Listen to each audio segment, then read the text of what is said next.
Welcome to the A Monday Moment with Dr. Mal podcast, where each week I, Dr. Mal, share life lessons and motivation to kickstart your Monday. Whether you're starting your day or winding down, join me or me and my future guest for a burst of positivity and a fresh perspective. Let's make Mondays meaningful together. Greetings and happy Monday, everyone. I'm your host, Dr. Mallory D. McCoy, and welcome to this week's episode of A Monday Moment with Dr. Mal. As always, may this broadcast bring you what you need in the present moment. May my light exude positivity and kindness, and may my love be extended to all who could use a little extra.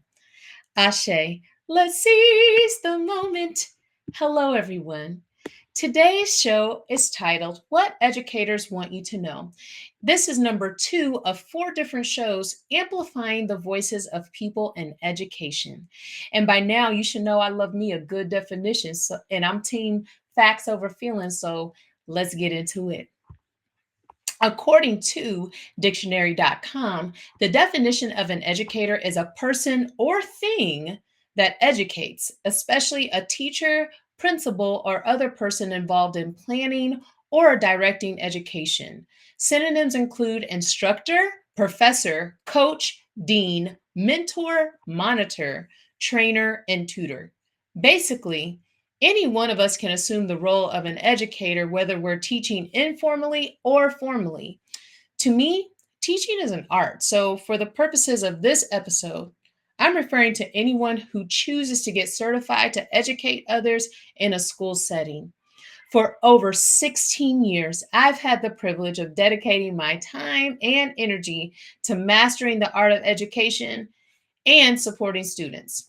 Although I'm no longer a part of a traditional school setting, I've embraced that part of my purpose is to advocate for those still within the education system. My life mission includes amplifying their voices and speaking on behalf of those silenced by the system. It's a thing. Ooh, pick me. I felt muted for all 14 years of teaching in public schools. There are some fundamental modifications that need to be made in the system to usher us into a future where the school system is still relevant. I'm afraid if we collectively keep moving in the direction we're going, the school system will no longer be relevant among other systems that have worked but are now outdated. According to a 2024 Pew Research Center report, educators expressed their dissatisfaction with the school system. Out of approximately 2,500 teachers who were surveyed, 77% said that their job is frequently stressful, 68% said it's overwhelming, 70% are in understaffed schools, and 52% said that they would not advise young people to become teachers. Teachers that took this survey also expressed that they are not getting support from parents, and issues like poverty, chronic absenteeism, anxiety and depression, and bullying are major problems students are facing every day. Not to mention schools falling victim to gun violence, which is a whole episode in itself.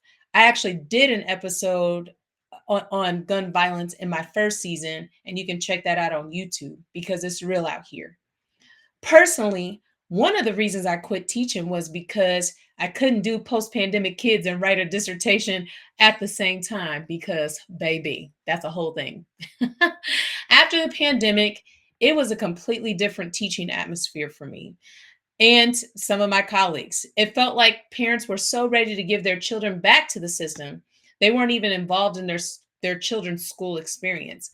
We spent a lot of time trying to re-socialize them while filling in the gaps of so-called learning deficiencies, which really meant trying to catch them up to the skills they'd be required to demonstrate on the state tests that were connected to the school funding that we were getting.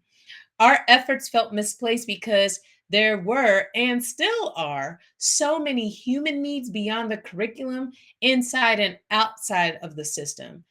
Basically, it was a hot mess express, and in some instances still is recovering, but from the outside looking in, there's so many parts to the system that need to be updated.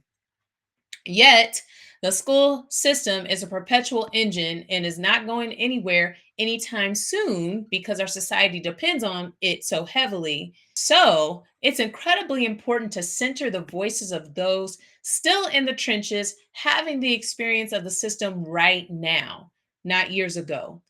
So, I'm very thankful for my guests who have agreed to come onto the show today. And yes, I said guest in the plural form. Last week, I spoke about the episode being the beginning of a new era because I was interviewing my first guest. Well, this episode is also special because I had the distinct pleasure of interviewing two guests for the show for the first time. All guest podcasts are titled What They Want You to Know, and my intention is to dive deep into the minds of experts, thought leaders, and fascinating individuals to uncover the one thing they truly want you to know about their area of expertise. I intend to unapologetically and unequivocally center the voices of people from powerful groups targeted by oppression. However, if there are other community members who can interject on the topic, they'll be invited to the cookout.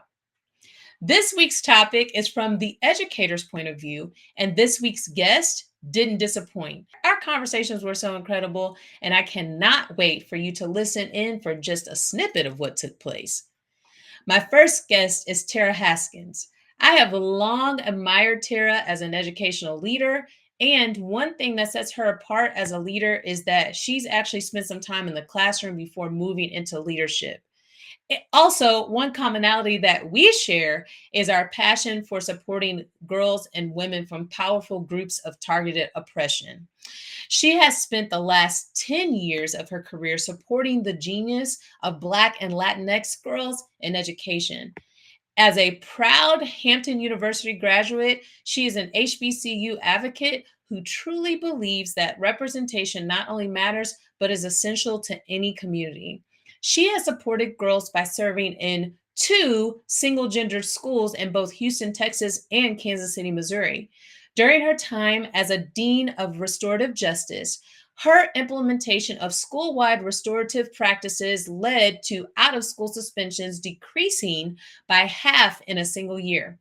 As the founding school leader of Kansas City's first public single gender school, the school was most recently recognized by the state of Missouri as a top 5 school for academic growth and a top 5 school for Black student growth in Kansas City. She now serves as founder and CEO of Honoring Her Hue, an organization that believes in the brilliance of Black women in education. Listen into our conversation. I am so excited to have you here again. Thank you so much for agreeing to be here on my podcast. And I want us to start off by you telling us a little bit about yourself, even though I've already read your bio by now, but I want you to tell us about you. Yeah, so I'm Tara Haskins. I always say like before jumping into my career, it's important to like understand how I grew up, almost like my roots. I am an educator. I am proud to call myself an educator for the past 15 years. Growing up, I grew up as a military kid and I went to schools all over the country, and I didn't see myself in schools. I'm an Afro Latina, that's how I identify, but I didn't even know that was a term until I went to Hampton University, which is an HBCU that changed my life. I learned about my history as an Afro Latina, and I learned that, oh, how identities intersect and the power of knowing your history. And I always said, if I would have had this experience before college, how would my life be? And so it made me want to become an educator. I wanted to create spaces for children to feel safe, loved, and learning. So I've been in education 15 years. 10 of those 15 years have been in all girls spaces.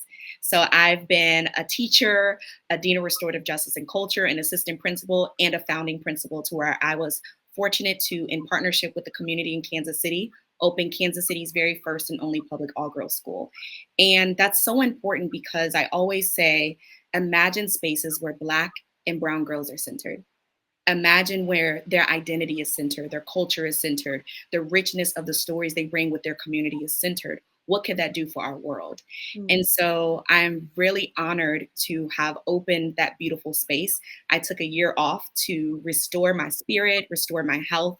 And that sabbatical changed my life, rest changed my life. And I'm now a director of academics at a boarding school.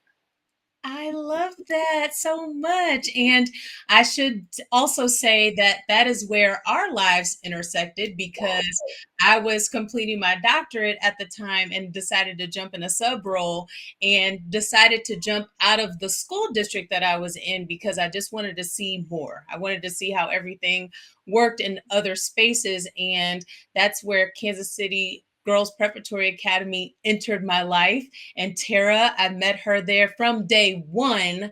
I was completely in full admiration of not only her as a person, but what she was doing with these girls and the school. I had not a bad experience at all in that space. It was just very beautiful, very positive, very uplifting, and just how you were. What me watching you with those girls, it was just incredible for me to see, and it aligns perfectly with what I'm doing in my dissertation work. And one thing I want to say and acknowledge is the beautiful way that you say, like, when I got to college is when I was first exposed to being Afro Latina, because it's important for us to understand that when we show up in spaces as Black women and Afro Latina women, we're showing up with all our sectionalities, not just a Black person, but also a woman, not just a woman, but also Afro Latina. Like that's separate but together at the same time, and just so beautiful. So thank you for sharing that, and thank you for just so beautifully and eloquently expressing how uh, all people of color need to be centered, but specifically women of color Mm-hmm. need to be centered, because for so long we haven't been. Yeah. And I'm always, unapologetic about centering Black women. Like, even though Afro Latina, I learned, or I walk this world as a Black woman.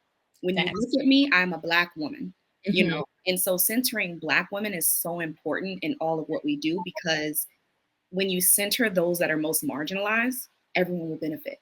Yes. Everyone will benefit from centering our stories and our experiences. 110 million%. Mhm. So, Tara, I have to ask you, because I ask all of my guests the same questions. What's one thing you want the world to know about education? The very one thing. I know. Education is the catalyst for change. It is Mm. the one thing that can transform a community. It is the one thing that can transform generations. It is the one thing that can transform families and communities. It is truly the catalyst for change. I love that. And why did you choose to say that out of all the things?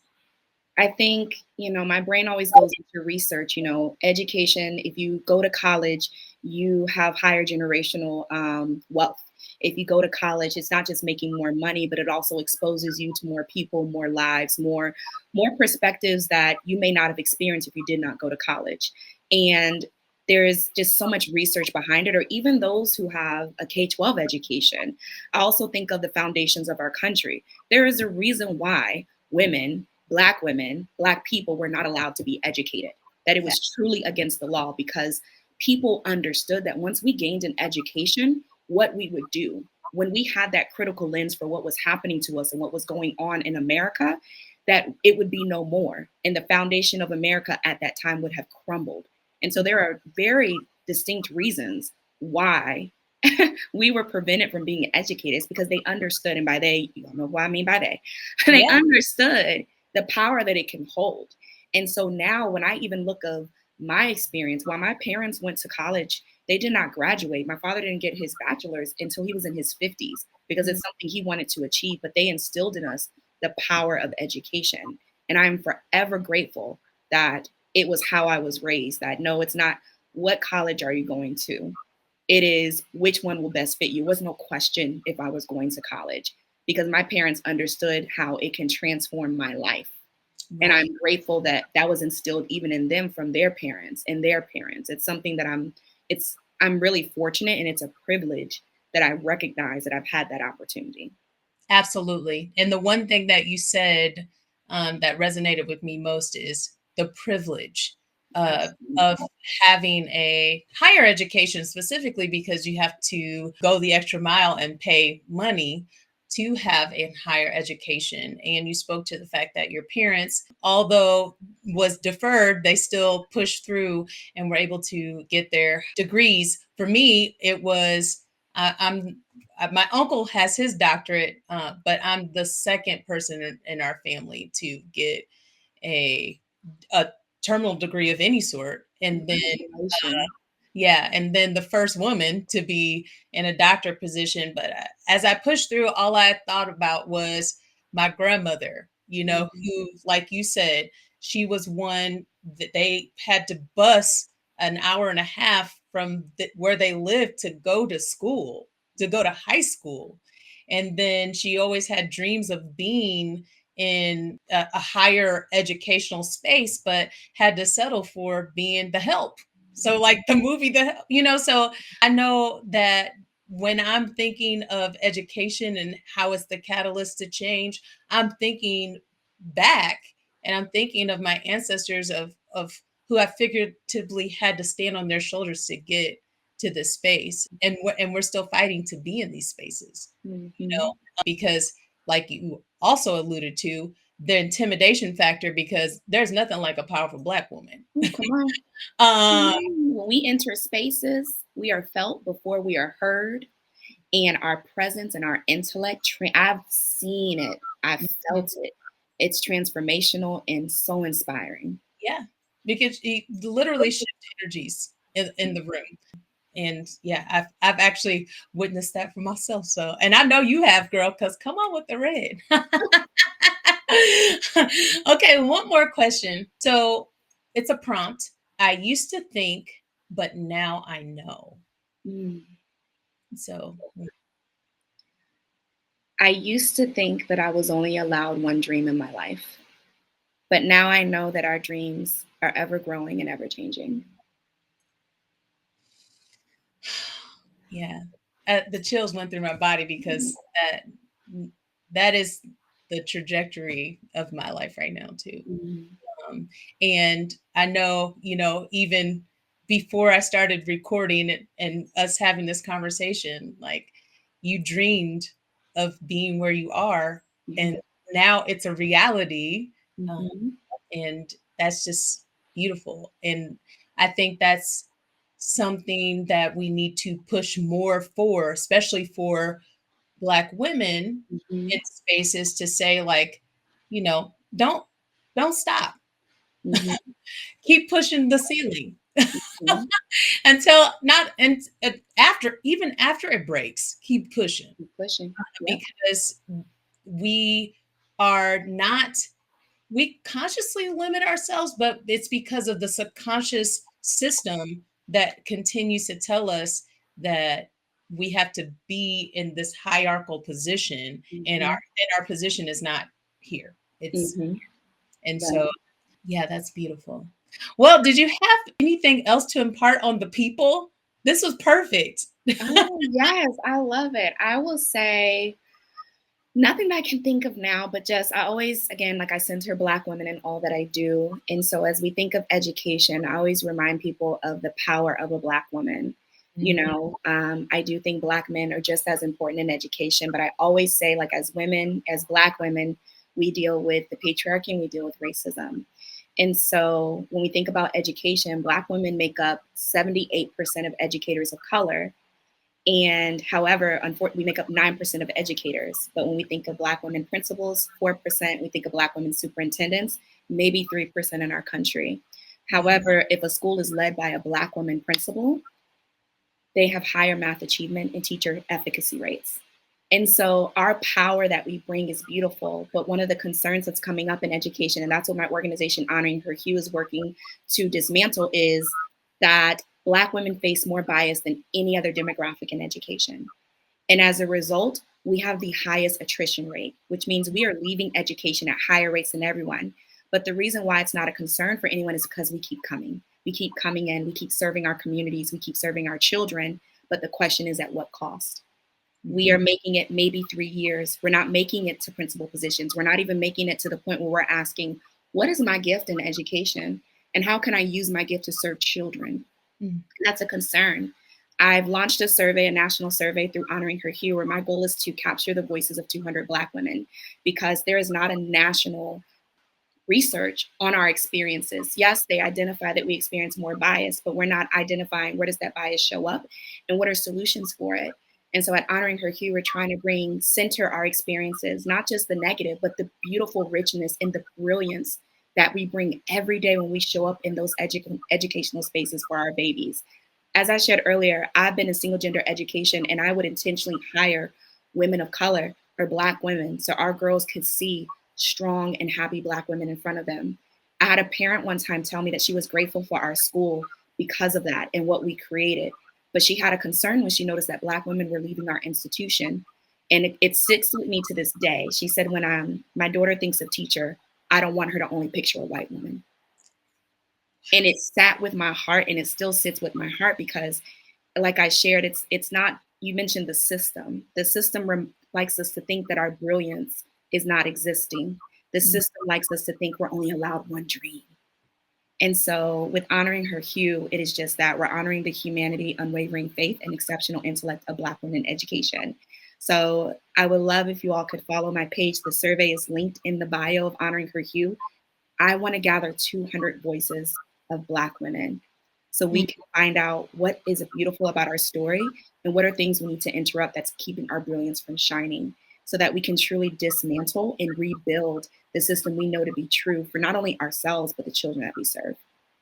Oh, I'm just constantly getting chills because it's just, I am who you're talking about. I became an educator because I did not, in my whole K through 12 experience, have a Black educator. Yeah.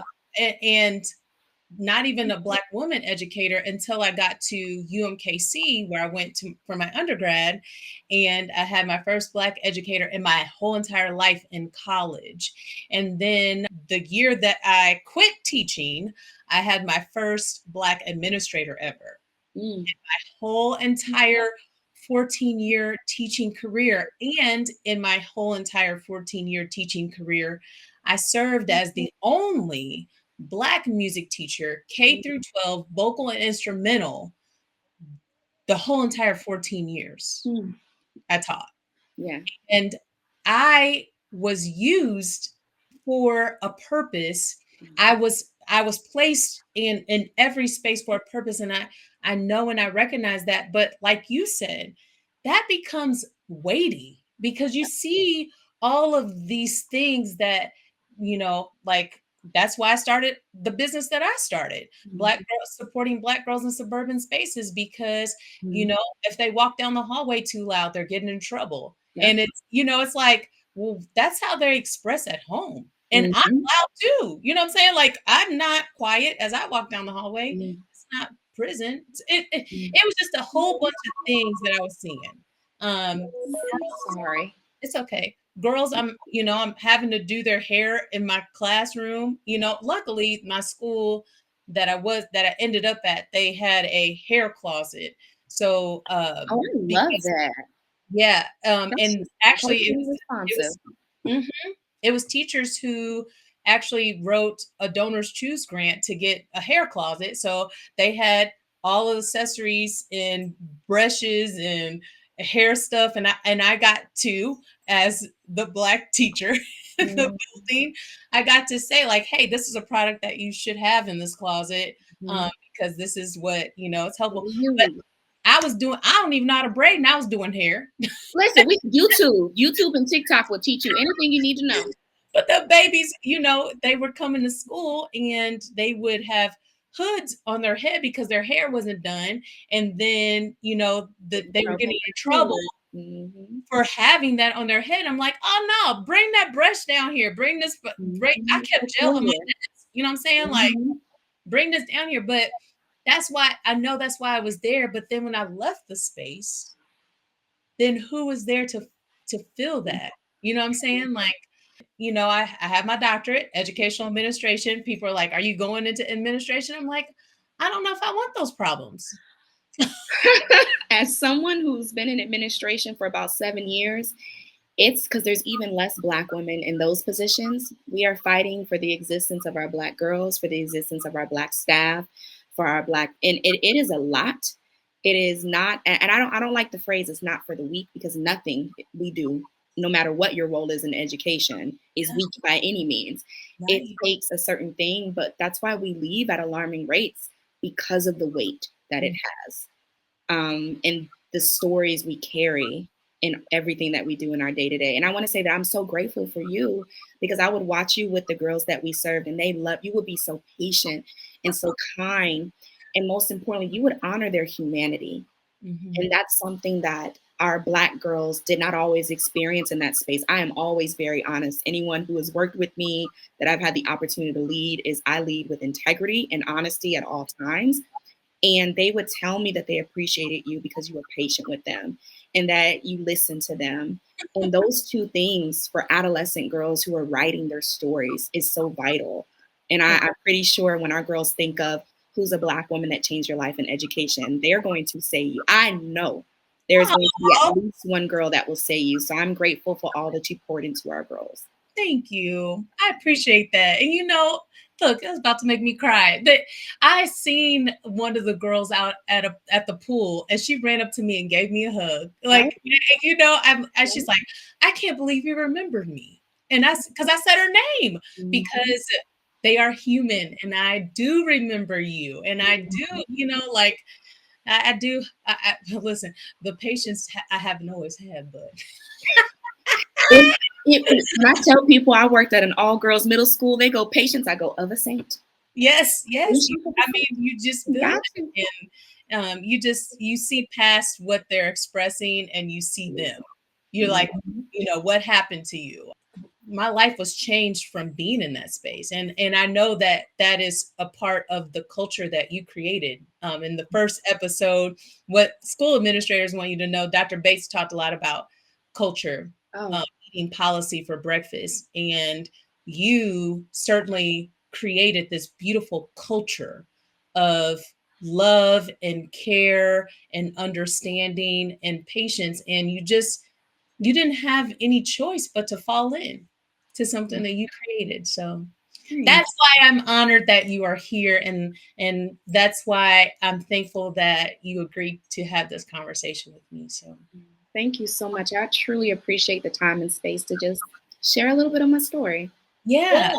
And I I would be remiss before we go. I know you see the ticker at the bottom. Some of my audience, if they're listening to the audio version, they won't see the ticker at the bottom. So tell us again, where can we find you online? Yes. So you can find me on Instagram, my organization Honoring Her Hue. Follow us at Honoring Her Hue. And you can follow my personal Instagram, well, my principal Instagram, at Miss Haskins. Okay, wonderful. Well, thank you so much for being here. And again, I'm on cloud nine. Nobody can take me off this cloud that I'm on. Do you want to see something? Watch what happens. Oh, that's so cool. Does it happen if I do it too? Yes, try it. I'm trying to get people to. Did it do it? No, but You got to get deep in. that's how to I'm trying get. to get them to see art. Hold on. I, I do it. I don't know. I did it by accident the other. I would have been like, you saw how excited I got. Like, I want to do it too. Really hope that you enjoyed that interview as much as I did. I was on cloud nine after listening to Tara speak about so passionately about her experience in education. My second guest for this show is Julian Johnson Marshall. He is an educator that was born, raised, and currently lives in Kansas City, Missouri. He has a profound conviction that experience of learning becomes a liberatory act when the focus of learning becomes self actualization and life application. He is a graduate of Loyola University in Chicago and holds a Master's of Art in Education from Ottawa University. Throughout his career, he has developed pathways to place relationships and rigor at the center of student learning, growth, and achievement. He's dedicated to curating learning experiences for students and adults that recognize and restore the power of personal genius in Black and Brown learning communities. He currently serves as an English teacher and head boys track and field coach at Grandview High School. Additionally, he is the block building programs coordinator for Brothers Liberating Our Communities. Block is the acronym for Brothers Liberating Our Communities. And as a licensed Baptist minister, he proudly serves his childhood church, Metropolitan Missionary Baptist Church. Julian is also a committed and, I should add, a proud father to his daughter, Shiloh. We had a beautiful conversation that you'll get to hear in its entirety if you stay tuned to my social media, but I had to cut it short. In the future, I can't wait to share snippets of this conversation because it just was incredible. So, without further ado, here's our conversation. Before we continue to have this very beautiful conversation, I would like to give you a chance to tell my listeners and my viewers a little bit about you as a person, because we didn't start with that. We just got into some. But tell us about you. Yeah, about me. I am a loud talking, hip hop bumping, Bible thumping, love sharing, dad, preacher, and teacher. And I put it that way and I introduce myself that way because those are some of the tenets, right? Some of the adjectives that I appreciate the most about myself. I am born and raised in Kansas City. I became an adult male in Chicago. And then I think I really grew into my manhood as I returned back home and entered the teaching profession. I have been teaching and working in education spaces for a decade now, which is wild to believe. And I've been in classrooms for 6 of those 10 years. I am a dad to a beautiful, beautiful, beautiful 3-year-old, 3 going on 30. Let me just 3 going on 30-year-old child. And as she is developing and coming into her own, I am now understanding why my mom and my aunts and everybody else was like, can you please just be quiet for just a second? Because she has my motor mouth. Okay. She has my motor mouth. And it is amazing, but it is also like, okay, I get it. This is the karma coming back. I am comprised very much by all the things and all the people that came before me and all the things that God has promised me.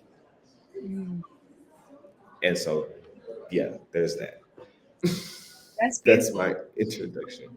Yeah, that's beautiful. I also want to point out some very, in my point of view, very incredible things that you do. You did mention that you are a pastor, and I think that's beautiful because you then, without you even doing anything, could be a beacon of light for those in your classroom, even though we don't often think that religion can intersect with education. All of our values and everything that we stand for create the web of community within our classroom, Hmm. whether we Hmm. are saying it out loud or not, it's still there. And so I love that you are in the organization Block. Can you tell us a little bit about Block? Oh, yeah. So I have to credit the second half or the second act of my career, the second scene of my career to Block, which is Brothers Liberating Our Communities, and I've had the honor and privilege to serve as the Block Building Programs Coordinator. So a lot of the professional learning space and professional development opportunities that Block provides, I am responsible for organizing. But I am also a member of Acoma and Toso cohort number 1. So the fellowship that we have launched to test the experiment of can we sustain Black male educators, I am the first set of data. I'm in the first set of data that shows that it is proof positive that when you give Black male educators a community and access to development and access to other educators and men who have walked where they have walked and who have sat where they have sat. If you don't know that reference, please go read the book of Ezekiel somewhere around the third chapter. But who have walked where they have walked and have sat where they have sat, that when you do that thing for Black male educators, it sustains them in their career, right? And um, our cohort is 100 over 100 sustained in our career. Right. hmm hmm Yeah, that's So beautiful. I do a lot, and but I am not a pastor. I am a minister. So my job, there are levels to it. I am still at the bottom. Pastor is like up here. Pastor is Okay. like up here. But the responsibility, but you're right, the responsibility is the same. It is my behavior. It is the things that my values, the way that I carry myself, the advice that I give to students, right? That I have a responsibility, right, to the gospel, and there is a way to navigate that and do that well. There's hierarchy in every system, but at the root of it is what it is. So, like, for example, in education Mhm. is a hierarchy, but aren't we all there to educate?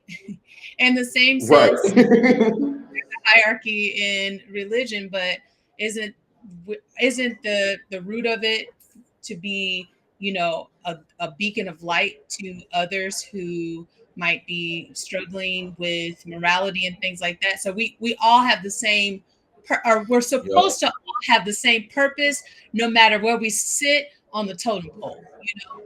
Yeah, because purpose isn't, thank you, Holy Spirit. Purpose is not dependent upon my position. Hmm. It is not dependent upon the place that I am in. Right. Purpose is because of the person that I am and how I am able then to leverage that understanding in these different places and spaces, right? Absolutely. The last time I was sitting in this very room, these whiteboards around me were being used to cram a paper, right? To cram a 10-page paper. Now I'm sitting here, almost 10 years later, having a completely different conversation, but I am still in the same space. I am still in the space of learning and applying that learning for the Like, improvement of my life or somebody else's. I love that so much. Well, as I ask all of my guests, I'm asking you one question. What's, even though we talked about many other things, what is one thing you want us to know about being an educator or education? My grandfather used to tell me that he used to say this phrase, and I didn't understand it. The teacher that is indeed wise does not bid you enter the house of his own wisdom, but rather guides you to the threshold of your own mind. It's a quote from Khalil Gibran in The Prophet. And it's one of my grounding quotes in education. And here's why this is important. The best learning happens when we are able to be our most authentic selves in service of leveraging content and culture together. The best learning happens when I can show up as Julian, with all of my celebration and all of my circumstance, with all of my success and all of my struggle, when I can show up in all of my strength and all of my weakness, because when I'm at 10, the room is at 90. When I'm at 90, the room can be at 10. It is the best learning happens when we are able to be authentic But here's the thing that I want people to know about education. So many of our spaces are inauthentic because people are wearing a mask. Our kids are wearing a mask, their teachers are wearing a mask, administrators are wearing a mask, and parents even try and paint one on when they come in. But but sometimes we still smell the mask. Woo!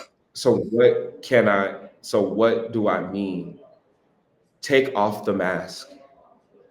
We are all coming to this what is supposed to be neutral ground because we care about these children that are in this space. So can you please bring your authentic care for these children into this space so that we can find the best collective way forward? Oof.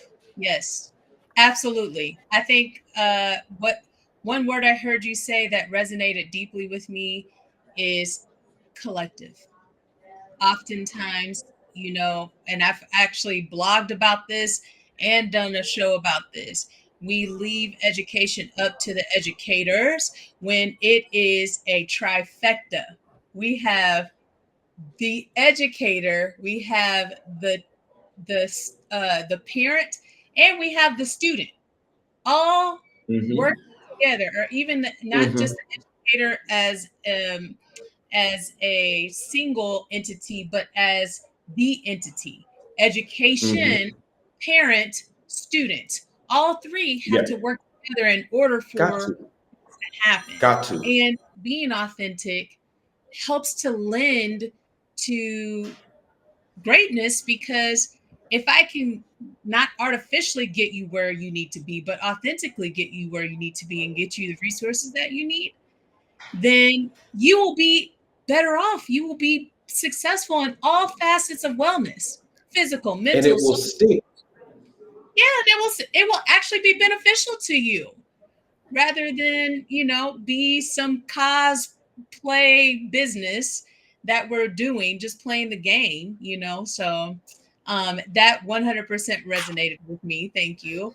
That's what I be. Listen, if I can have a bumper sticker, boom, put it on my face, because that's what I'm trying to say. Can we just keep it real? Yeah. Just keep Yeah, real. like we tell people all the time. We tell people all the time, be yourself, be yourself, be yourself. But then when self shows up and it don't fit with the idea of student or parent or educator, we get into struggle. Yeah.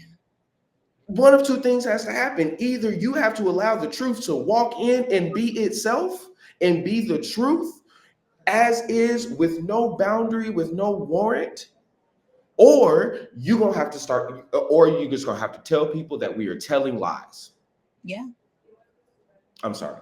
I'm sorry. Go Well, ahead. and Come on.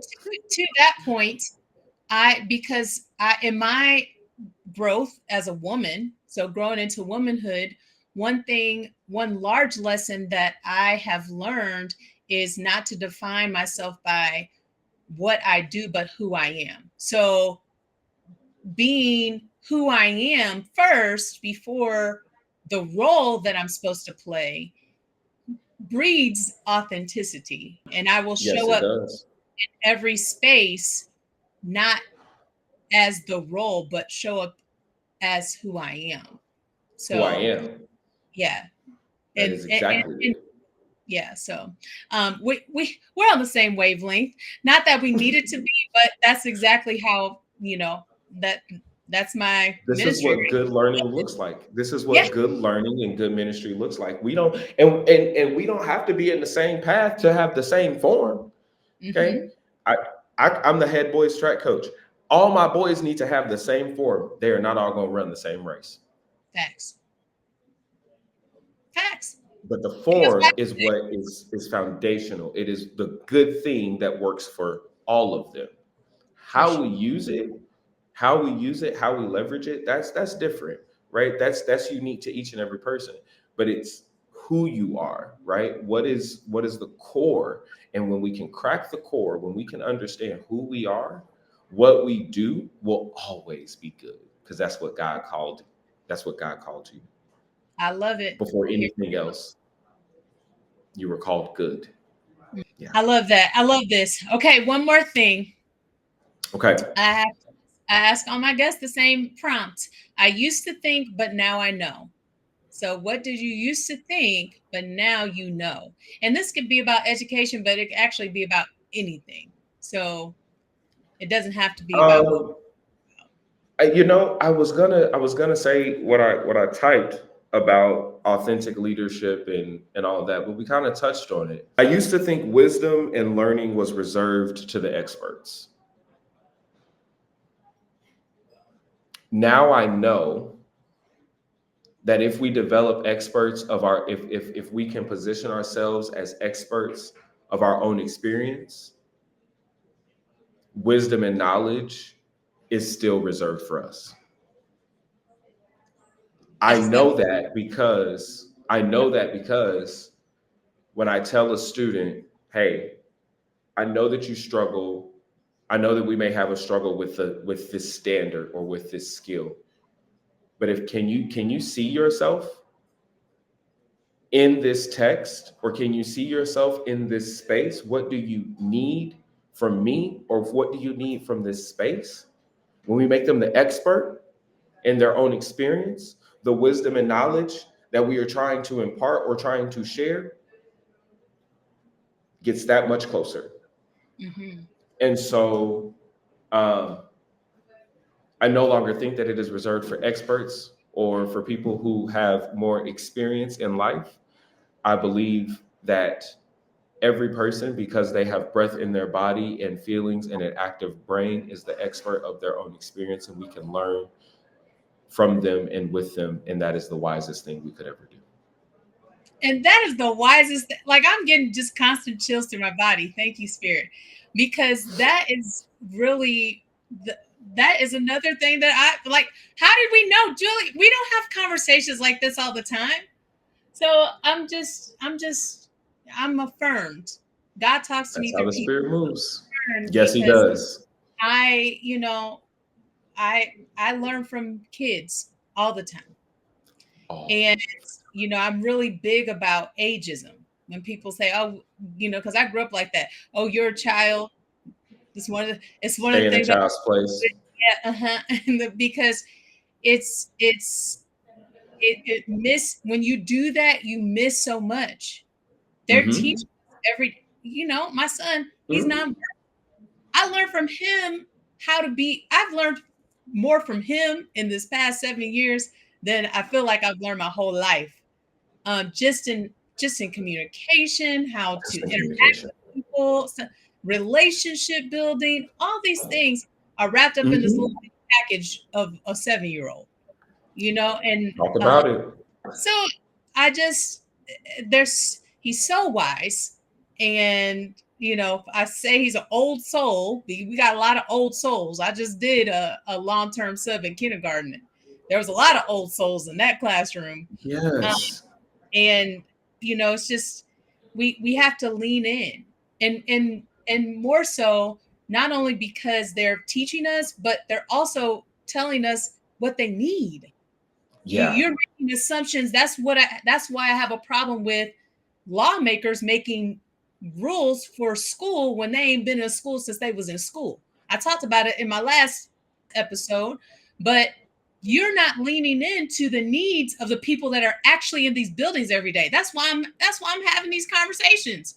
That's why I'm Right. talking. I'm saying, hey, are Right. we leaning into what people need right where they are? Are we just making Yeah. it based on our assumptions because we think we know? We've been Yeah. put in this role, like you spoke of earlier. Someone told me I'm a lawmaker, I'm a policy maker, so I'm gonna make a policy based on how I feel and not what actually is necessary for Hello. kids. Hello. And that's the thing. And that's the thing. Um, I need people to do what's best for kids. And what's best for kids is to listen to kids and to listen to their parents and listen to the people who stand on the front lines and who do the work. There is not an educator, policymaker, doctor, lawyer, anybody who's a anything that ain't had a teacher first. Mhm. So let them be their most authentic selves. And that's my piece. And that's my piece. Thank you so much for having this conversation with me.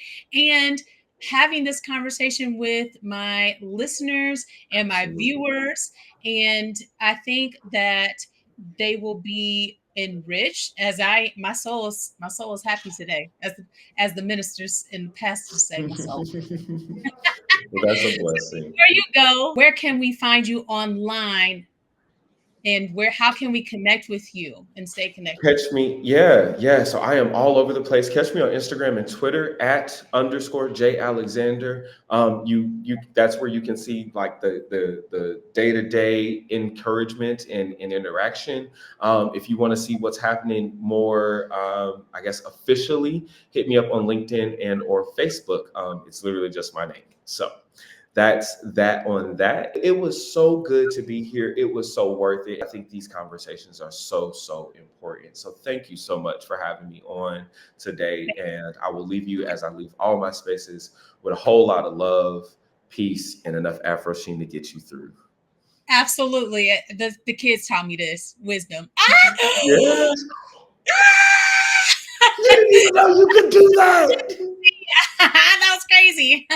Well, that's all for me this week. Thank you for tuning in for a Monday Moment with Dr. Mal, now proudly a part of the Alive Podcast Network. You can find this show on the Alive Podcast Network website and app. And you can find this podcast streaming across your favorite podcast streaming platforms. You'll have to tune into my YouTube channel, When Mallory Lives, to see what I was screaming about at the end of both of the episodes, because it was so cool to witness and see. A special thanks to my guests who are willing to share their experiences on a public platform such as this. I'm humbled they chose to spend time with me. And as Minister Julian alluded to, it's important for us to hear from the parents and students, and that's my plan. So next week, join us as I ask parents and students to answer the same question. What do you want them to know about your experience and education? You don't want to miss it. Until then, love and peace to all of you. Have the best week.